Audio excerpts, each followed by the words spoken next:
പിതാവിന്റെയും പുത്രന്റെയും പരിശുദ്ധാത്മാവിന്റെയും നാമത്തിൽ ആമേൻ. എന്റെ പ്രിയപ്പെട്ടവരെ, നിങ്ങൾക്ക് എന്റെ സ്നേഹവന്ദനം.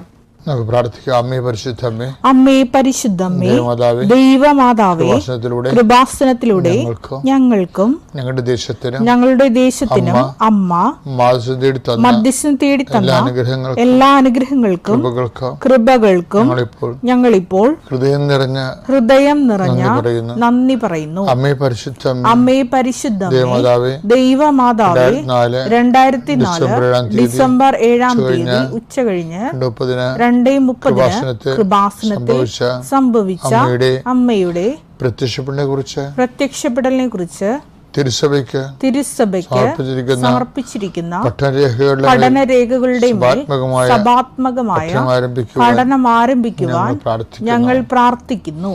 അമ്മേ പരിശുദ്ധമ്മേ, അമ്മേ പരിശുദ്ധമ്മേ, ഭൂസ്വർലോകങ്ങളുടെ രാജ്ഞിയായ അങ്ങേയ്ക്ക് ഭൗമസംരക്ഷണത്തിനായി പ്രപഞ്ച പ്രകൃതിയെ തന്നെ തിരുസഭ പ്രതിഷ്ഠിക്കുവാൻ ഈ പ്രത്യക്ഷീകരണം വഴി ഇടയാക്കണമേ. പരിശുദ്ധമ്മേ, ജപമാല മാതാവേ, സകല കൃപാസനം പ്രാർത്ഥനകളോടും ചേർത്ത് ഞങ്ങളിപ്പോൾ പ്രാർത്ഥിക്കുന്ന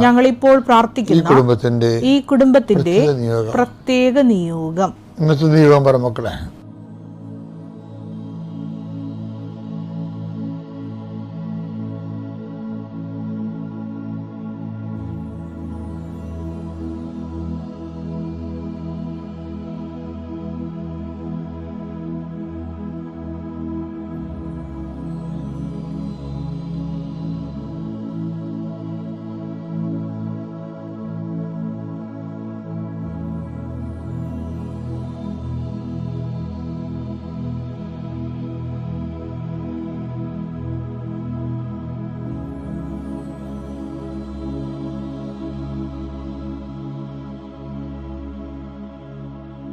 അമ്മയുടെ പ്രത്യക്ഷീകരണത്തിന്റെ ഈ അനുഗ്രഹവേളയിൽ ഞങ്ങൾക്ക്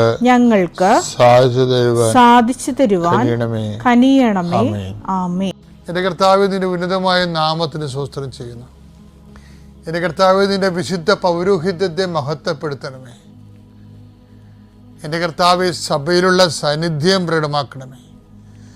39 വർഷം ഞാൻ അർപ്പിച്ച കൃപാനയുടെ യോഗ്യതയാൽ കൃപാസനത്താരെ ജീവനോടെ പ്രത്യക്ഷപ്പെട്ട പരിശുദ്ധ അമ്മയുടെ മാധ്യസ്ഥത ഇപ്പോൾ പ്രാർത്ഥിക്കുന്ന മക്കളുടെ മേൽ കർത്താവിൻ്റെ സത്യവുകട്ടെ. ഇന്നത്തെ നിങ്ങളുടെ യാത്രാമേൽ കർത്താവിൻ്റെ കൃപ ചൊരിയട്ടെ. നിങ്ങളുടെ ചിന്തകൾ, നിങ്ങളുടെ വാക്ക്, നിങ്ങൾ മറ്റുള്ളവരോട് സംസാരിക്കുന്ന സംസാരങ്ങൾ, ഇടപാടുകൾ, ഇടപഴകലുകൾ, ചർച്ചകൾ, തീരുമാനങ്ങൾ കർത്താവ് അനുഗ്രഹിക്കട്ടെ. ജോലി സമ്പാദിക്കുന്നതിന് വേണ്ടി പോകുന്നവരെ, നമുക്ക് ലഭിക്കാനുള്ള പണം സമ്പാദിക്കുന്നതിന് വേണ്ടി ഉള്ള പരിശ്രമങ്ങൾ, മറ്റുള്ള കൈകളിൽ കുടുങ്ങിപ്പോയിട്ടുള്ള നമ്മുടെ അധ്വാന ഫലങ്ങൾ, അതായത് മക്കളില്ലാത്തവർ, മക്കൾ രോഗികളായി കിടക്കുന്നവർ, അവരെല്ലാം ഈ സമയത്ത് അവരുടെ വിടുതലിന് വേണ്ടിയും സമാശ്വാസത്തിന് വേണ്ടിയും ദൈവിക ഇടപെടൽ അവരുടെ ജീവിത മണ്ഡലം ഉണ്ടാകുന്നതിന് വേണ്ടിയും 39 വർഷം ഞാൻ അർപ്പിച്ച കൃപാന്റെ യോഗ്യതയാൽ കൃപാസന അൾത്താരെ ജീവനുടെ പ്രത്യക്ഷയുടെ മാതാവിൻ്റെ മധ്യസ്ഥത്തിൽ അൾത്താരയിൽ നടന്ന 10,000-കണക്കിന് ആരാശക്തിയെ നിങ്ങളെ ആശീർവദിക്കുന്നു. നിങ്ങളുടെ ഇന്നത്തെ ദിവസം കർത്താവിൻ്റെ നാമം ശുഭകരമാകട്ടെ. കർത്താവിൻ്റെ സാന്നിധ്യം എല്ലായിടത്തും സന്ധിപ്പായി അനുഭവിക്കാൻ അങ്ങേ സ്വന്തം മക്കൾക്ക് കഴിയണമേ. നിത്യം പിതാപുത്രനും പരിശുദ്ധാത്മാവായ സർവ്വീശ്വരനെ നയിക്കുവാമേ. വിശ്വാസ പ്രമാണം. സർവശക്തനായ പിതാവും ആകാശത്തിന്റെയും ഭൂമിയുടെയും സൃഷ്ടാവുമായ ദൈവത്തിൽ ഞാൻ വിശ്വസിക്കുന്നു. അവിടുത്തെ ഏകപുത്രനും ഞങ്ങളുടെ കർത്താവുമായ ഈശോമിശിഹായിലും ഞാൻ വിശ്വസിക്കുന്നു. ഈ പുത്രൻ പരിശുദ്ധാത്മാവിനാൽ ഗർഭസ്ഥനായി കന്യകാമറിയത്തിൽ നിന്ന് പിറന്ന് പൊന്തിയോസ് പീലാത്തോസിന്റെ കാലത്ത് പീഡകൾ സഹിച്ച് കുരിശിൽ തറയ്ക്കപ്പെട്ട് മരിച്ച് അടക്കപ്പെട്ട് പാതാളങ്ങളിൽ ഇറങ്ങി മരിച്ചവരുടെ ഇടയിൽ നിന്ന് 3-ാം നാൾ ഉയർത്ത് സ്വർഗത്തിലേക്ക് എഴുന്നള്ളി സർവശക്തിയുള്ള പിതാവായ ദൈവത്തിന്റെ വലതുഭാഗത്തിരിക്കുന്നു. അവിടെ നിന്ന് ജീവിക്കുന്നവരെയും മരിച്ചവരെയും വിധിക്കുവാൻ വരുമെന്നും ഞാൻ വിശ്വസിക്കുന്നു. പരിശുദ്ധാത്മാവിലും ഞാൻ വിശ്വസിക്കുന്നു. വിശുദ്ധ കത്തോലിക്കാ സഭയിലും പുണ്യവാന്മാരുടെ ഐക്യത്തിലും പാപങ്ങളുടെ മോചനത്തിലും ശരീരത്തിന്റെ ഉയർപ്പിലും നിത്യമായ ജീവിതത്തിലും ഞാൻ വിശ്വസിക്കുന്നു. ആമേൻ. സുഖസ്ഥനായ ഞങ്ങളുടെ പിതാവേ, അങ്ങയുടെ നാമം പൂജിതമാകണമേ. അങ്ങയുടെ രാജ്യം വരണമേ. അങ്ങയുടെ തിരുമനസ് സ്വർഗത്തിലെ പോലെ ഭൂമിയിലുമാകണമേ. അന്നു വേണ്ടുന്ന ആഹാരം ഇന്ന് ഞങ്ങൾക്ക് തരണമേ. ഞങ്ങളോട് തെറ്റ് ചെയ്യുന്നവരോട് ഞങ്ങൾ ക്ഷമിക്കുന്നത് പോലെ ഞങ്ങളുടെ തെറ്റുകൾ ഞങ്ങളോടും ക്ഷമിക്കണമേ. ഞങ്ങളെ പ്രലോഭനത്തിൽ ഉൾപ്പെടുത്തരുതേ, തിന്മയിൽ ഞങ്ങൾ രക്ഷിക്കണമേ. ആമേൻ. നന്മ തെളിഞ്ഞു മറിയമേ, സ്വസ്തി. കർത്താവ് അങ്ങയുടെ കൂടെ സ്ത്രീകളിൽ അങ്ങ് അനുഗ്രഹിക്കപ്പെട്ടവളാകുന്നു. അങ്ങയുടെ ഉദരത്തിൻ ഫലമായി ഈശോ അനുഗ്രഹിക്കപ്പെട്ടവനാകുന്നു. പരിശുദ്ധ മറിയമേ, തമ്പുരാന്റെ അമ്മേ, പാപികളായ ഞങ്ങൾക്ക് വേണ്ടി ഇപ്പോഴും ഞങ്ങളുടെ മരണസമയത്തും തമ്പുരാനോട് അപേക്ഷിക്കണമേ. ആമേൻ. ബൈബിളിൻ്റെ അധ്യായം എന്ന് പറയണത് റോമ 8:14 എന്താണ്? ദൈവാത്മാവ് നയിക്കപ്പെടുന്നവരെല്ലാം ദൈവത്തിൻ്റെ പുത്രന്മാരാണ്. അപ്പോൾ ഓരോ സാഹചര്യത്തിലും എന്ത് ആത്മാവിനാണ് നയിക്കപ്പെടുന്നത്? കർത്താവ് ചോദിക്കണില്ലേ, വാട്ട് സ്പിരിറ്റ് ലീഡ്സ് യു? 9:54. ഏത് വിധത്തിലുള്ള ആത്മാവാണ് നിങ്ങൾക്കുള്ളത് എന്ന് എന്ത് നിങ്ങൾ അറിയുന്നില്ല. ഏത് വിധത്തിലുള്ള ആത്മാവാണ് നിങ്ങളെ നയിക്കണതെന്ന് ലൂക്ക 9:54 ശരിക്കും റോമ 8:14 ലിങ്ക് ചെയ്യേണ്ടത്. റോമ 8:14 എന്താ പറയണത്? ദൈവാത്മാവിനാൽ നയിക്കപ്പെടുന്നവരെ ദൈവത്തിൻ്റെ പുത്രന്മാരായിരിക്കും. ഇവിടെ എന്താ പറഞ്ഞിരിക്കുന്നത്? ലൂക്ക 9:54 നിങ്ങൾ നയിക്കപ്പെടേണ്ടത് ഏത് ആത്മാവിലായിരുന്നു? ദൈവാത്മാവിലാണ്. പക്ഷെ ഇവരിപ്പോൾ പറയുന്നത് എന്താണ്? തമിഴ് സമരിയാക്കാരുടെ തലയിൽ തീയും ഗന്ധം ഇറങ്ങി വീഴാൻ പറയുന്നതാണ്. അവരെ നശിപ്പിക്കാൻ പറയുന്നതാണ്. നശിപ്പിക്കുന്ന ആത്മാവ് എന്താത്മാവാണ്? യോഹന്നാൻ 10:10 എടുത്ത് മോഷ്ടിക്കാനും കൊല്ലാനും നശിപ്പിക്കാനുമാണ് കള്ളൻ വരുന്നത്. ഇപ്പൊ മനസ്സിലായില്ലേ? കള്ളൻ വന്നു കഴിഞ്ഞു. അപ്പോസ്തലന്മാർ സമരിയാക്കാരെ തീയും ഗന്ധം ഇറക്കി നശിപ്പിക്കാൻ തീരുമാനിച്ചപ്പോഴേ അവർ നയിക്കപ്പെട്ട ആത്മാവ് എന്താണ്? നശിപ്പിക്കുന്ന ആത്മാവാണ്. അത് സാത്താൻ്റെ ആത്മാവാണ്. അവരിങ്ങനെ ഈ വൈരാഗ്യത്തിലും വിദ്വേഷത്തിലും മത്സരത്തിലും വാശിയിലും ജീവിക്കുന്നവരെ അവർ ചിലപ്പോൾ നാളെ കാലങ്ങളിൽ അവർ ചിലപ്പോൾ പലതരത്തിലുള്ള ആധ്യാത്മിക അനുഷ്ഠാനങ്ങളൊക്കെ കാണിക്കാൻ പറ്റും. അതുകൊണ്ടാണ് ശാരീരികമായ പരിശീലനം കൊണ്ട് കുറച്ച് പ്രയോജനം ഉണ്ടെന്ന് പറയും. പക്ഷേ ആധ്യാത്മികത എന്ന് പറഞ്ഞാൽ അതൊന്നും അല്ലെന്നാണ് പറയണത്. എന്താണ് ആധ്യാത്മികത എന്ന് പറയണത്? ആത്മാവിനാൽ നയിക്കപ്പെടുകയാണ്. അത് അപ്പോസ്തലന്മാർക്ക് ന്യായമായ കാര്യമാണ് അവർ ചോദിച്ചെങ്കിൽ അത് നിഷേധിക്കപ്പെടുമ്പോഴേ മറ്റുള്ളവരുടെ ഭാഗത്ത് നിന്ന് ചിന്തിച്ചുകൊണ്ട് അത് കർത്താവ് എന്താ പറഞ്ഞത്? കർത്താവ് ആത്മാവ് നയിക്കപ്പെടുന്നത് കഴിഞ്ഞ ദിവസം കണ്ടില്ലേ? അങ്ങനെ ഒരു വിഷയം വന്നപ്പോൾ ദൈവാത്മാവ് നയിക്കപ്പെടുന്ന കർത്താവ് എന്ത് ചെയ്ത് അത് ഇഷ്യൂ ആക്കി ഡെവലപ്പ് ചെയ്തെടുക്കാതെ എന്ത് ചെയ്ത് വേറെ മറ്റു ഗ്രാമങ്ങളിലേക്ക് പോയി. 9:56 അവർ മറ്റൊരു ഗ്രാമത്തിലേക്ക് പോയി. അവർ മറ്റൊരു ഗ്രാമത്തിലേക്ക് പോയെന്ന് പറയുമ്പോൾ നമ്മൾക്ക് സ്വാഭാവികമായിട്ട് അവർ വിട്ടില്ല, അതിലവിടെ പോയി. അങ്ങനെയല്ല. ഈശോ ചോദിക്കണത് എന്താണ്? What spirit leads you? എന്താത്മാവിനാണ് നിങ്ങൾ നയിക്കപ്പെടുന്നത്? എന്താത്മാവിനാൽ നയിക്കപ്പെടണം? പരിശുദ്ധാത്മാവ് നയിക്കപ്പെടണം. അപ്പോൾ എന്ത് ചെയ്യും? പരിശുദ്ധാത്മാവ് എന്തിൻ്റെതാണ്? സൺഡേയുടെ ആത്മാവല്ല. 1 Corinthians 14:32-33 പ്രവാചകരുടെ ആത്മാവ് പ്രവാചകർക്ക് വിധേയമാണ്. അപ്പോസ്തലന്മാരുടെ പ്രവാചക സ്ഥാനം പോണ കണ്ടില്ലേ? ഇവരുടെ പ്രവാചകരുടെ ആത്മാവ് പ്രവാചകർക്ക് വിധേയമാണ്. പക്ഷെ ഇവരെന്താണ് പറയണത്? ഞങ്ങൾ സ്വർഗ്ഗത്തിൽ നിന്ന് അഗ്നി ഇറങ്ങി അവരെ നശിപ്പിക്കാൻ ഞങ്ങൾ കൽപ്പിക്കട്ടെ എന്ന് ചോദിക്കണം. അപ്പം അവരുടെ ആ ആത്മാവ് അവർക്ക് വിധേയമല്ല. അതാണ് വിഷയം. അതുകൊണ്ടാണ് ഈശോ ചോദിക്കണത്, ഈ വിധേയമല്ലാത്ത കാരണം വാട്ട് സ്പിരിറ്റ് ലീഡ്സ് യു? എന്താത്മാവാണ് നിങ്ങൾ നയിക്കുന്നതെന്ന് ചോദിക്കണില്ലേ? അപ്പോൾ എന്താ? ദൈവം കോലാഹലത്തിൻ്റെ ദൈവമല്ല എന്ന് പറയുന്നില്ല. എന്തെന്നാൽ ദൈവം കോലാഹലത്തിന്റെ ദൈവമല്ല, സമാധാന ദൈവമാണ്. അതാണ് ദൈവം. അതുകൊണ്ടാണ് 9:56 എഴുതിയിരിക്കുന്നത്. സമരക്കാർ പ്രശ്നം ഉണ്ടാക്കിയപ്പോൾ അവർ മറ്റൊരു ഗ്രാമത്തിലേക്ക് പോയി. വായിച്ചേ 9:56.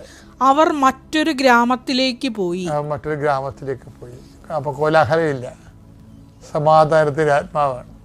പരിശുദ്ധാത്മാവിൻ്റെ ഫലങ്ങൾ നിലനിർത്താൻ വേണ്ടി ലോകാത്മാവിൻ്റെ മുമ്പിൽ നമ്മൾ ചില സമയത്ത് തോറ്റു കൊടുക്കും. എന്തിനാണ്?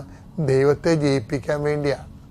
അങ്ങനെ കുറേ ദൈവരാജ്യത്തിന് വേണ്ടി തോറ്റു കൊടുക്കുന്ന കണ്ടീഷൻസ് വന്നു കഴിഞ്ഞാൽ കുറച്ച് കഴിയുമ്പോൾ മോസസിനോട് പറഞ്ഞ പോലെ ദൈവം നമ്മോടും പറയും, എനിക്ക് നിന്നെ അറിയാമെന്ന് പറയും.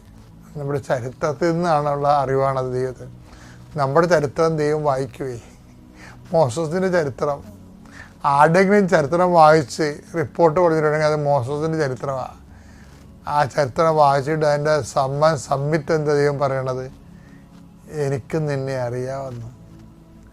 അത്രയും പറഞ്ഞു കിട്ടിയാൽ മതി. യേശുവിൻ്റെ ആപാനുഭവമാണ് ഈ ലോകത്തെ ഏറ്റവും വലിയ ദൈവാനുഭവം എന്ന് പറയുന്നത്.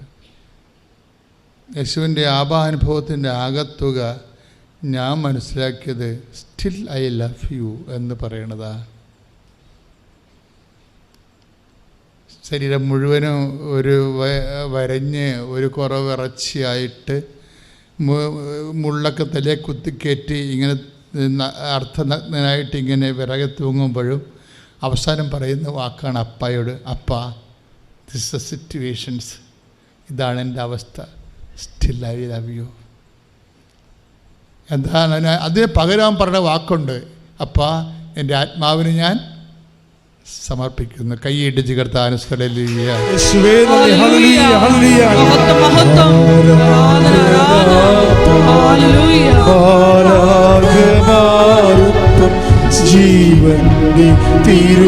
സ്വരത്തിൽ സന്തോഷത്തോടെ ആരാധന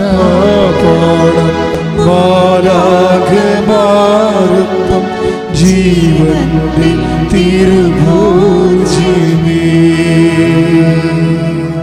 പരിശുദ്ധ പരമ ദിവ്യകാരുണ്യത്തിന് ആരാധനയും സ്തുതിയും പുകഴ്ചയും ഉണ്ടായിരിക്കട്ടെ. യോഹന്നാൻ 19:30. യേശു വിനാഗിരി സ്വീകരിച്ചിട്ട് പറഞ്ഞു, എല്ലാം പൂർത്തിയായിരിക്കുന്നു. അവൻ തല ചായ്ച്ച് ആത്മാവിനെ സമർപ്പിച്ചു. അവൻ തല ചായ്ച്ച് ആത്മാവിനെ സമർപ്പിച്ചു. അതിന് മുമ്പ് അവനൊരു വാക്ക് പറഞ്ഞായിരുന്നു, അപ്പാ എലോയ് ലാമ സബക്താനി. അത് അവൻ തന്നെ പറഞ്ഞതാണ്. നമ്മുടെ ഭാഗത്തു നിന്ന് ജീവിതത്തിൽ ചില സമയത്ത് നമ്മൾ പരീക്ഷയ്ക്ക് നോക്കാം, അല്ലേ? നമ്മൾക്ക് സഹായിക്കാം എന്ന് പറഞ്ഞിരുന്നവരുടെ പേരിൽ നമ്മൾ ദൈവത്തിന് നന്ദി നേരത്തെ പറഞ്ഞു കാണും. അയ്യോ ദൈവമേ നന്ദി, ഞാൻ അവരെന്നെ സഹായിക്കാമെന്ന് പറഞ്ഞിട്ടുണ്ടെന്ന് പറയും. അപ്പം നമ്മൾ ദൈവത്തോട് നന്ദിയൊക്കെ പറഞ്ഞ് ജീവിക്കുകയാണ്. പക്ഷെ അവർ കുറച്ച് കഴിയുമ്പോൾ കാല് മാറും. അപ്പോൾ നമ്മൾ നന്ദിയെല്ലാം തിരിച്ചെടുക്കും. നമ്മൾ തിരിച്ചെടുപ്പുകാരാണല്ലോ. എന്തെങ്കിലും ദൈവത്തെ കൊടുത്തു പോയെങ്കിൽ നമ്മളത് തിരിച്ചെടുക്കും. എന്താ കാര്യം, തിരിച്ചെടുക്കണമെന്ന് പറയത്തില്ലേ, എന്നാലും നമ്മുടെ പ്രാർത്ഥനയില്ലായ്മയും നിരാശയൊക്കെ കാണുമ്പോൾ ദൈവത്തിന് തോന്നും, പണ്ട് പറഞ്ഞ നന്ദിയെല്ലാം ആൾ തിരിച്ചെടുത്തെന്ന് പറയും. അതായത് എന്താ പ്രശ്നം വെച്ച് കഴിഞ്ഞാൽ, ഇത് ഒരു ആഴമായ ബന്ധം ഉറപ്പിക്കണ ഒരു പരിപാടിയാണ്. ഫയലിംഗ് എന്ന് പറയും നമ്മൾ ശരിക്കും, അല്ലേ? ചില ചതുപ്പ് നിലങ്ങളിലൊക്കെ കെട്ടിടം പണിയണമെങ്കിൽ ഫയല് താത്തണം, അല്ലേ? 10 മീറ്റർ 20 മീറ്റർ. നിങ്ങൾക്ക് ചെറുക്കൊന്നും അത് പിടികിട്ടതില്ല. കാരണം ഈ കിഴക്ക് നാട്ടിലൊക്കെ അധികം ഫയലിടേണ്ട ആവശ്യമില്ല. അവിടെ പാറ നല്ല ഉറച്ച പാറയാണ്. ഇങ്ങോട്ട് വന്നിട്ട് ഇവിടെയൊക്കെ ഫയലിങ് ഭയങ്കരമാണ്.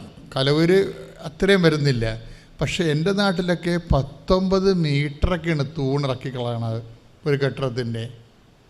19 മീറ്റർ ഭൂമിയുടെ അടിയിൽ പോകും. 10-30 ലക്ഷം രൂപ ചുമ്മാ തൂണിൻ്റെ ഭൂമിയുടെ അടി തന്നെ പോവുകയാണ് കെട്ടിടത്തിൻ്റെ തൂണുകളെല്ലാം ഇറക്കാൻ.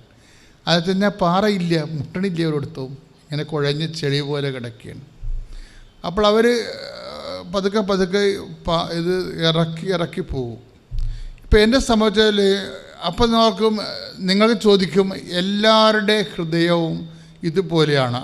അതെന്താ സംഭവിച്ചു കഴിഞ്ഞാൽ, ചില വചനങ്ങൾക്ക് ചില നിലങ്ങൾ നമ്മൾ കറക്റ്റ് ചെയ്യേണ്ട ഒരു സബ്ജക്റ്റാണത്.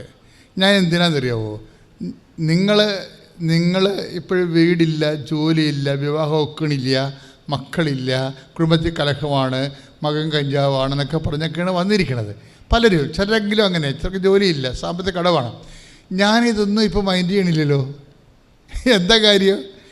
ഇത് ഓൾറെഡി, അതായത് ഇതിൻ്റെ അപ്പുറവും കർത്താവ് അൾത്താര ചെയ്തുകൊണ്ടിരിക്കുകയാണ്. അത് ആവശ്യമുള്ള, അത് ചെയ്യാൻ പറ്റുന്നവർക്കും പറ്റാത്തവർക്കും അതൊന്നും ദൈവം നിങ്ങളുടെ ലൈഫും നിങ്ങളുടെ ഫയലും ഒന്നും നോക്കാതെയാണ് ഒപ്പിട്ടുകൊണ്ടിരിക്കുന്നത്. ഈ ഫയൽ അത് നിങ്ങളുടെ പഴയ കാല ജീവിതം എന്തായിരുന്നു, ഇപ്പോഴെന്താണ്, അങ്ങനെ ഒന്ന് പഴയ എക്സസൈസൊക്കെ നോക്കാതെ ചുമ്മാ ഉടമ്പടിയിൽ ഒപ്പിട്ട് മാറുകയാണ്. നമ്മൾ ഞെട്ടിപ്പോകും. അപ്പം ദൈവം നമ്മോട് കാണിക്കുന്ന വലിയ കരുണയാണ് ശരിക്കും. അല്ലെങ്കിൽ കൃപാസനം എന്നുള്ള പേര് തന്നെ കരുണയെന്നാണ് എൻ്റെ പേര്, യഥാർത്ഥ പേര്. എൻ്റെ പേര് സിജു ട്രീസ, മണിമേലയിൽ നിന്ന് വരുന്നു. ആദ്യമായി തിരുക്കുമാരനും അമ്മയ്ക്കും ജോസഫ് അച്ഛനും 1000 നന്ദി പറയുന്നു. എനിക്കിവിടെ വന്ന് മാതാവിൻ്റെ ഒരു സാക്ഷിയായി മാറാൻ അനുവദിച്ചതിൽ ഒത്തിരി നന്ദികൾ പറയുന്നു. ഞാൻ ഇവിടെ ആദ്യമായി വരുന്നത് 2022 ഓഗസ്റ്റ് 20 ഞാൻ നിയോഗം വെച്ചതിൽ ആദ്യത്തേത് വെച്ചത് എനിക്ക് മൈഗ്രെയിൻ ഉണ്ടായിരുന്നു. 2016 തൊട്ട് 2016 എനിക്ക് കഠിനമായ തലവേദന വരികയും ഹോസ്പിറ്റലിൽ അഡ്മിറ്റായി CT സ്കാനും MRI ഒക്കെ എടുത്തു. പക്ഷേ അതിലൊന്നും കാണുന്നില്ല എന്ന് ഡോക്ടർ പറഞ്ഞു. അപ്പോൾ 7 ദിവസത്തെ ആൻറ്റിബയോട്ടിക് കഴിഞ്ഞ് ഡിസ്ചാർജായി. ഡോക്ടർ പറഞ്ഞു ടെൻഷൻ അടിക്കരുത്, ടെൻഷനും കൊണ്ട് വരുന്ന മൈഗ്രെയിനാന്ന് പറഞ്ഞു. മൈഗ്രെയിനാ, ഒട്ടും ടെൻഷൻ അടിക്കാൻ പറ്റത്തില്ല എന്ന് പറഞ്ഞു. അപ്പോൾ ഞാൻ ഡിസ്ചാർജ് മേടിച്ചു, ഹോസ്പിറ്റലിൽ നിന്ന് പോരുന്നു. പെയിൻ കില്ലറൊക്കെ തന്നിരുന്നു. പെയിൻ കില്ലറൊക്കെ കഴിക്കുമ്പോൾ കുറവുണ്ട്. പക്ഷേ 6 വർഷമായിട്ട് എനിക്ക് തലവേദന തുടർന്നുകൊണ്ട് പോയി. 2-3 ഹോസ്പിറ്റലുകളിലൊക്കെ കാണിച്ചു. പക്ഷേ ടാബ്ലറ്റ് കഴിക്കുമ്പോൾ ഒരു കുറവുണ്ട്. പിന്നെയും അതുപോലെ തന്നെ ഡെയിലി വരുമായിരുന്നു മൈഗ്രെയിൻ. അപ്പം ഞാനൊരു നേഴ്സാണ്. ഞാൻ IELTS പാസ്സായിരുന്നു 2021 ജൂലൈയിൽ. എനിക്ക് UK പോകണമെന്ന് ഭയങ്കര ആഗ്രഹമായിരുന്നു. അപ്പോൾ കഴിഞ്ഞ ഡിസംബറിൽ എൻ്റെ ഇൻ്റർവ്യൂവും ഓഫർ ലെറ്ററും എല്ലാം വന്നതിന് ശേഷം എനിക്ക് പെട്ടെന്ന് നെഞ്ചുവേദനയും പാൽപിറ്റേഷനൊക്കെ വന്നു. അപ്പം എനിക്ക് പെട്ടെന്ന് ഞാൻ ഹോസ്പിറ്റലിൽ പോയി. എന്നെ ഹസ്ബൻഡ് ഹോസ്പിറ്റലിൽ കൊണ്ടുപോയി ECG ഒക്കെ എടുത്തു. പക്ഷേ അതെല്ലാം നോർമലായിരുന്നു. ഡോക്ടർ പറഞ്ഞു ഇത് വൈറ്റമിൻസ് എല്ലാം ലോ ആയതാണ്. മൈഗ്രെയിൻ്റെ ടാബ്ലറ്റ് 6 വർഷമായിട്ട് കഴിക്കുന്നത് കൊണ്ട് വൈറ്റമിൻസ് എല്ലാം ലോ ആയി. വൈറ്റമിൻ ഡിയും HB എല്ലാം ഒത്തിരി ലോ ആയിപ്പോയി, കാൽസ്യവും. അങ്ങനെ എനിക്ക് UK പോകാനുള്ള എൻ്റെ ആ ചാൻസ് നഷ്ടപ്പെട്ടായിരുന്നു. ഞാൻ UK IELTS പാസ്സായപ്പോൾ മുതൽ ഞാൻ മാതാവിനോട് പ്രാർത്ഥിക്കുമായിരുന്നു, മാതാവേ എൻ്റെ ഈ തലവേദന പൂർണ്ണമായി എടുത്തു മാറ്റിയതിന് ശേഷമേ എന്നെ UK വിടാവുള്ളൂ. കാരണം ഈ ടാബ്ലറ്റ് കഴിച്ചാൽ എനിക്ക് രാത്രിയിലും പകലും എല്ലാം ഉറക്കം വരുമായിരുന്നു. കാരണം എനിക്ക് നൈറ്റ് ഡ്യൂട്ടി ഒന്നും ചെയ്യാൻ പറ്റത്തില്ലല്ലോ. മാതാവേ എൻ്റെ ഈ തലവേദന പൂർണ്ണമായി മാറ്റണേ എന്ന് പ്രാർത്ഥിച്ചു. അപ്പം എനിക്ക് ഡിസംബർ മാസം എനിക്ക് ഈ വൈറ്റമിൻസൊക്കെ ലോ ആയ സമയത്ത് അവിടെ ചെന്നപ്പോൾ ഡോക്ടർ പറഞ്ഞു ഈ മൈഗ്രെയിൻ ടാബ്ലറ്റിൻ്റെ സൈഡ് എഫക്റ്റാണ് ഇങ്ങനെ വന്നത്. അപ്പം ഒരു 8 മാസത്തെ ടാബ്ലറ്റ് കഴിക്കണം, ഇതിൻ്റെ ഈ ടാബ്ലറ്റ് വാഷ് ഔട്ട് ചെയ്യാൻ. അങ്ങനെ 8 മാസം പിന്നെയും ഞാൻ ടാബ്ലറ്റ് എടുത്തു. 8 മാസം കഴിഞ്ഞു, ടാബ്ലറ്റ് നിർത്തി. പിറ്റേ ദിവസം മുതൽ എനിക്ക് പിന്നെയും തലവേദന തുടങ്ങി. അപ്പോൾ ഹസ്ബൻഡ് വന്ന് നമുക്കൊന്നുകൂടെ ഹോസ്പിറ്റലിൽ പോകാം. ഞാൻ പറഞ്ഞു ഞാൻ വരുന്നില്ല ഇനി ഹോസ്പിറ്റലിൽ.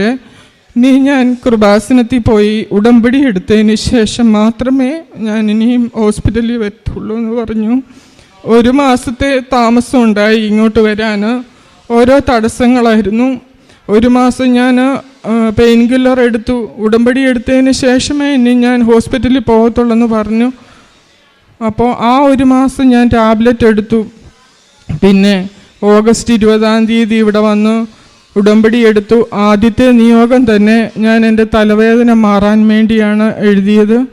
അപ്പം ഒരാഴ്ച ഞാൻ ഉടമ്പടി പ്രാർത്ഥനയും പ്രത്യക്ഷീകരണ പ്രാർത്ഥനയും എല്ലാം കൃത്യമായി ചൊല്ലി വൈകുന്നേരത്തെ ഉടമ്പടി പുതുക്കൽ, മരിയൻ ഉടമ്പടി പുതുക്കൽ, ഞാൻ എൻ്റെ തലയിൽ നെറ്റിയിൽ കുരിശ് വരച്ച് ഞാൻ ഉടമ്പടി പുതുക്കൽ എൻ്റെ കുടുംബാംഗങ്ങൾക്കെല്ലാം അങ്ങനെ തന്നെ ഞാൻ ചെയ്തിരുന്നു. ഒരാഴ്ച ഞാൻ ഇതെല്ലാം തുടർന്നതിന് ശേഷം എൻ്റെ തലവേദന കുറയാൻ തുടങ്ങി. എൻ്റെ തലവേദന ഒരു ടൈപ്പ് തലവേദന വന്നാൽ എൻ്റെ ചെവിക്കും ഈ പെടലിക്കും എല്ലാം നീർക്കെട്ട് വരുമായിരുന്നു. അങ്ങനെയൊരു ഇതായിരുന്നു, ഭയങ്കര ബുദ്ധിമുട്ടായിരുന്നു. അപ്പം ഉടമ്പടി എടുത്ത ഒരാഴ്ച കഴിഞ്ഞതിന് ശേഷം എൻ്റെ തലവേദന പൂർണ്ണമായി മാറി. 3 മാസമായി ഇതുവരെ ഞാൻ ഹോസ്പിറ്റലിൽ മരുന്നിന് പോയിട്ടില്ല. അങ്ങനെ മാതാവ് തിരുക്കുമാരനും വഴി എനിക്ക് തന്ന ഈ വലിയ അനുഗ്രഹത്തിന് നന്ദി പറയുന്നു. പിന്നെ എൻ്റെ മോന് 3 വർഷം മുന്നേ ഒന്ന് വീണായിരുന്നു. അവന് വീണ കാര്യം ഞങ്ങളോട് പറഞ്ഞില്ല. അവന് ഒത്തി നടക്കുന്ന കണ്ടുകൊണ്ട് ഞങ്ങൾ ഒത്തിരി ചോദിച്ചപ്പോൾ പറഞ്ഞ ഇങ്ങനെ വീണായിരുന്നെന്ന്. അപ്പം ഞങ്ങൾ തിരുമിക്കാനൊക്കെ കൊണ്ടുപോയി, എന്നിട്ട് ശരിയായില്ല. പിന്നെ കോട്ടയത്തൊരു ഹോസ്പിറ്റലിൽ കൊണ്ടുപോയി. അവിടെ ചെന്നപ്പം ഡോക്ടർ പറഞ്ഞു MRI സ്കാൻ ചെയ്യണമെന്ന്. അപ്പം സ്കാൻ ചെയ്തതിനകത്ത് റൈറ്റ് നീ മെനിസ്കസ് ഇഞ്ചുറിയാന്ന് പറഞ്ഞു. അത് ആർത്രോസ്കോപ്പി ചെയ്യണം. അത് ഒരു 6 ക്ലിപ്പിട്ട് ചെയ്യുന്ന ഒരു സർജറിയാണ്. അന്നേരം അവൻ 10th പഠിക്കുന്നത്. 1 മാസത്തെ റെസ്റ്റ് വേണമെന്ന് പറഞ്ഞു. അപ്പോൾ ഞങ്ങൾ ഈ വർഷം ചെയ്യുന്നില്ലെന്ന് വെച്ചു. അവനെ കളിക്കാനൊന്നും വിടത്തില്ല, അവന് മുട്ടുകുത്താൻ പറ്റത്തില്ല. അങ്ങനെ നല്ല വേദനയായിരുന്നു. നീക്യാപ്പിട്ടുകൊണ്ട് മാത്രമേ അവൻ നടക്കത്തുള്ളായിരുന്നു. അങ്ങനെയായപ്പോൾ ഞാനിവിടെ വന്ന് ഉടമ്പടിയിൽ നിയോഗം വെച്ചിരുന്നു, മോൻ്റെ കാലിൻ്റെ വേദന മാറിക്കിട്ടണേ, ഓപ്പറേഷൻ കൂടാതെ. അപ്പോൾ എന്നും ഉടമ്പടി തൈലം എടുത്ത് ഞാൻ കുരിശ് വരച്ച് അവൻ നെറ്റിയിൽ തൂക്കുകയും കാലിൻ്റെ മുട്ടയിൽ കുരിശ് വരച്ച് പ്രാർത്ഥിക്കുന്നതിൻ്റെ ഫലമായി അവന് ഒത്തിരി മാറ്റമുണ്ട്. അവനിപ്പോൾ സ്കൂളിൽ കളിച്ചിട്ടൊക്കെയാണ് വരുന്നത്. മുട്ടിൽ നിന്ന് ലുത്തിനിയ മുഴുവനും മുട്ടിൽ നിന്ന് ചൊല്ലുന്നുണ്ട്. അങ്ങനെ മാതാവ് തിരുക്കുമാരൻ വഴി ഞങ്ങൾക്ക് വലിയൊരു അനുഗ്രഹം തന്നു. പിന്നെ 1 മാസം മുന്നേ എൻ്റെ പുറത്ത് ഒരു നെല്ലിക്ക വലുപ്പത്തിലൊരു മുഴ വന്നു. അപ്പം ഞാൻ വീട്ടിൽ പറഞ്ഞില്ല. അതിങ്ങനെ വലുതാകുന്നതനുസരിച്ച് എനിക്കൊരു പേടിയുണ്ടായി. അപ്പം ഞാൻ ഹസ്ബൻഡിനോട് പറഞ്ഞു ഹോസ്പിറ്റലിൽ കൊണ്ടുപോകാം, ഇത് വെച്ചോണ്ടിരിക്കേണ്ടെന്ന് പറഞ്ഞു. അങ്ങനെ ഞാൻ ഒരു ദിവസം മാതാവിൻ്റെ ഉടമ്പടി തൈലം എടുത്ത് ഞാൻ കുരിശ് വരച്ച് പ്രാർത്ഥിച്ചു, വിശ്വാസ പ്രമാണം ചൊല്ലി പ്രാർത്ഥിച്ചു. അതിൻ്റെ ഫലമായി പിറ്റേ ദിവസം നോക്കുമ്പോൾ ആ മുഴ ഇരുന്നത് എവിടെയാണെന്ന് പോലും അറിയാത്ത പോലെ അത് അപ്രത്യക്ഷമായി.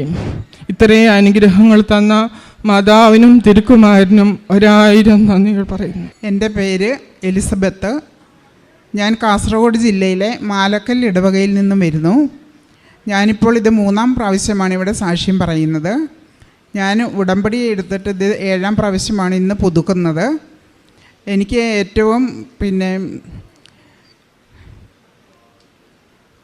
ഏറ്റവും കൂടുതൽ നന്ദിയും സ്നേഹവും കടപ്പാടും എൻ്റെ പരിശുദ്ധ അമ്മയോടും തിരുക്കുമാരനോടുമാണ്. എൻ്റെ ജീവിതത്തെ നയിക്കുന്നത് എന്നും അമ്മയാണ്. എനിക്ക് മറ്റാരും ഇല്ലയെന്ന് തോന്നുമ്പോഴൊക്കെ ഞാൻ അമ്മയിൽ ആശ്രയിക്കാറുണ്ട്. അതുപോലെ ഒരു സംഭവമാണ് ഞാനിപ്പോൾ സാക്ഷ്യമായിട്ട് പറയുന്നത്. ഈ കഴിഞ്ഞ ഓണത്തിൻ്റെ അന്ന് എൻ്റെ അനിയത്തി ഒരു നൺ സിസ്റ്ററാണ്. അവൾക്ക് കണ്ണിൻ്റെ കാഴ്ച ഒരു മരുന്ന് ഉപയോഗിച്ചതിൻ്റെ ഫലമായിട്ട് ഒരു കണ്ണിൻ്റെ കാഴ്ച പെട്ടെന്ന് പോയി. അപ്പോൾ അവൾ കരഞ്ഞോണ്ട് എന്നെ വിളിച്ച്, ചേച്ചി ഉടമ്പടി എടുക്കുന്നയാളല്ലേ, എൻ്റെ കണ്ണിന് കാഴ്ച പോയി, ഞാനിനി എന്ത് ചെയ്യും? അവളൊരു സ്കൂളിൻ്റെ പ്രിൻസിപ്പാളാണ്, ഞാനിനി എങ്ങനെ ജോലി ചെയ്യും എന്നൊക്കെ പറഞ്ഞ് ഇങ്ങനെ കരഞ്ഞു. അപ്പം ഞങ്ങളിങ്ങനെ ഓണമെല്ലാം ഉണ്ടിട്ട് സന്തോഷിച്ചിരിക്കുന്ന സമയത്ത് ഈ വാർത്ത കേട്ട് വീട്ടിലെല്ലാവർക്കും ഭയങ്കര സങ്കടമായി. മുമ്പിൽ മറ്റൊരു വഴികളും ഇല്ലാതിരിക്കുന്ന സമയത്ത് നമുക്ക് ഏറ്റവും പ്രധാനപ്പെട്ടത് നമ്മുടെ ലൈറ്റ് ക്യാൻഡിൽ ഉടമ്പടിയാണല്ലോ. അത് ഓർത്തുകൊണ്ട് ഞാൻ അപ്പോൾ തന്നെ ലൈറ്റ് ക്യാൻഡിൽ ഉടമ്പടി എടുത്തു. ലൈറ്റ് ക്യാൻഡിൽ ഉടമ്പടി എടുത്ത് പ്രാർത്ഥിച്ചതിൻ്റെ ഫലമായിട്ട് അവൾക്ക് 15 ദിവസത്തിന് ശേഷം കാഴ്ച തിരിച്ചു കിട്ടി. അതിൻ്റെ ചരിത്രം പറയുകയാണെങ്കിൽ അന്ന് ഓണത്തിൻ്റെ ദിവസമായതുകൊണ്ട് എവിടെയും ഒരു ഡോക്ടർമാരെ പോലും അവൾക്ക് കൺസൾട്ട് ചെയ്യാൻ കിട്ടിയില്ല. അവസാനം ഒരു പഞ്ചായത്ത് പ്രസിഡൻറ്റ് മെഡിക്കൽ കോളേജിൽ വിളിച്ച് സ്പെഷ്യലായിട്ടൊരു ഡോക്ടറെ, ഐ സ്പെഷ്യലിസ്റ്റിനെ റിക്രൂട്ട് ചെയ്തിട്ടാണ് ഇവളെ നോക്കിയിട്ട് കണ്ണിൻ്റെ കാഴ്ച റെറ്റിനയുടെ 90% കാഴ്ചയും നഷ്ടപ്പെട്ടിരിക്കുന്നു എന്ന് പറഞ്ഞു. ഡോക്ടർക്ക് ഒരു പ്രതീക്ഷയും ഇല്ലായിരുന്നു കാഴ്ച തിരിച്ചു കിട്ടുമെന്ന്. പക്ഷേ ഞാൻ ലൈറ്റ് ക്യാൻഡിൽ പ്രയർ ചെയ്തതിൻ്റെ ഫലമായിട്ടായിരിക്കും ഒരാഴ്ച കഴിഞ്ഞപ്പോൾ തന്നെ കാഴ്ച ഭാഗികമായിട്ട് തിരിച്ചു വന്നു. 60% പിന്നെ കോശങ്ങളും തിരിച്ചു വന്നെന്ന് ഡോക്ടർ പറഞ്ഞു. പിന്നെയും ഒരു 15 ദിവസം കൂടെ കഴിഞ്ഞപ്പോഴത്തേനും മൂടൽമഞ്ഞിനകത്തൂടെ നമ്മൾ കാണുന്ന പോലെ കാണാൻ തുടങ്ങി. അതിനുശേഷം പയ്യെ കണ്ണ് ക്ലിയറായി വന്നു. അങ്ങനെ കാഴ്ച പൂർണ്ണമായിട്ടും തിരിച്ചു കിട്ടി. ഇത് ഞങ്ങളുടെ കുടുംബത്തിനും ഞങ്ങളുടെ എല്ലാവർക്കും ഭയങ്കര സന്തോഷം നിറഞ്ഞൊരു ഭയങ്കര ഇതായിരുന്നു. ഈ സംഭവം അറിഞ്ഞതിന് ശേഷം ഇങ്ങനത്തെ ഒരു ലൈറ്റ് ക്യാൻഡിൽ പ്രെയർ ചെയ്യാൻ എൻ്റെ കുടുംബത്തിലുള്ളവരെല്ലാവരും എന്നോട് എപ്പോഴും അന്വേഷിക്കും, ചേച്ചി എങ്ങനെയാണ് ലൈറ്റിൽ ക്യാൻഡിൽ പ്രെയർ ചെയ്യുന്നതെന്ന്. ഞാൻ എല്ലാവർക്കും ആ കാര്യങ്ങളെല്ലാം പറഞ്ഞു കൊടുക്കാറുണ്ട്. രണ്ടാമതായിട്ട് എനിക്ക് കിട്ടിയ ഒരു അനുഭവം എന്ന് പറഞ്ഞാൽ, ഞാൻ എപ്പോഴും ഇവിടുത്തെ സാക്ഷ്യങ്ങൾ കേട്ട് കഴിയുമ്പോൾ പരിശുദ്ധ അമ്മ എല്ലാവർക്കും പ്രത്യക്ഷപ്പെടുന്നു, അവരോട് സംസാരിക്കുന്നു, അവർക്ക് സുഗന്ധം കിട്ടുന്നു എന്നൊക്കെ ഉള്ള സാക്ഷ്യങ്ങൾ കേൾക്കുമ്പോൾ ഞാൻ പരിശുദ്ധ അമ്മയോട് പറയും, ഞാനെപ്പോഴും അമ്മയുടെ കൂടെ നടക്കുന്നയാളാണല്ലോ, എനിക്ക് ഇതുവരെ ഒരു അനുഭവം പോലും കിട്ടിയിട്ടില്ലല്ലോ, എനിക്ക് എൻ്റെ വിശ്വാസം സ്ഥിരീകരിക്കാൻ അമ്മ എനിക്കൊരു അടയാളം തരണമേ എന്ന് പ്രാർത്ഥിച്ചു. അങ്ങനെ എൻ്റെ മോളുടെ കുഞ്ഞിൻ്റെ മാമോദീസയുടെ അന്ന് പരിശുദ്ധ അമ്മ എൻ്റെ നെറ്റിയിൽ പ്രത്യക്ഷപ്പെട്ടു. ഞാനത് അറിയുന്നത് അന്നേരം ഒന്നും അറിഞ്ഞിട്ടില്ല. ഫോട്ടോഗ്രാഫർ ഫോട്ടോ എടുത്തതിന് ശേഷം ഒരാഴ്ച കഴിഞ്ഞാണ് ഫോട്ടോ കിട്ടിയത്. ആ ഫോട്ടോ കിട്ടി അത് ഞാൻ സൂം ചെയ്ത് നോക്കുമ്പോൾ പരിശുദ്ധ അമ്മ എൻ്റെ നെറ്റിയിൽ ഇങ്ങനെ പ്രത്യക്ഷപ്പെട്ട് നിൽക്കുന്ന ആ ഫോട്ടോ നന്നായിട്ട് കാണാമായിരുന്നു. ഞാനിതിപ്പം ഇവിടെ അച്ഛനെ കാണിച്ചു, പിന്നെ എൻ്റെ വീട്ടിലുള്ള എല്ലാവരും കണ്ടു. എൻ്റെ ഹസ്ബൻഡിനെയാണ് ഞാൻ ആദ്യം കാണിച്ചത്. ഞാൻ ഹസ്ബൻഡിനോട് ചോദിച്ചു, എൻ്റെ നെറ്റിയിൽ എന്തെങ്കിലും കാണുന്നുണ്ടോ എന്നൊന്ന് നോക്കാവോ എന്ന് ചോദിച്ചപ്പം പുള്ളിക്കാരൻ പറഞ്ഞു, എടി ഇത് നിൻ്റെ കൃപാസന മാതാവല്ലേ എന്ന് ചോദിച്ചു. അങ്ങനെ എനിക്ക് ഭയങ്കര സന്തോഷമായി. കരയുവാണോ ചിരിക്കുവാണോ ചെയ്യേണ്ടതെന്ന് പോലും അറിയാത്തൊരു വല്ലാത്ത അവസ്ഥയിലായിരുന്നു. അമ്മയ്ക്കും തിരുക്കുമാരനും 1 കോടി നന്ദി പറയുന്നു.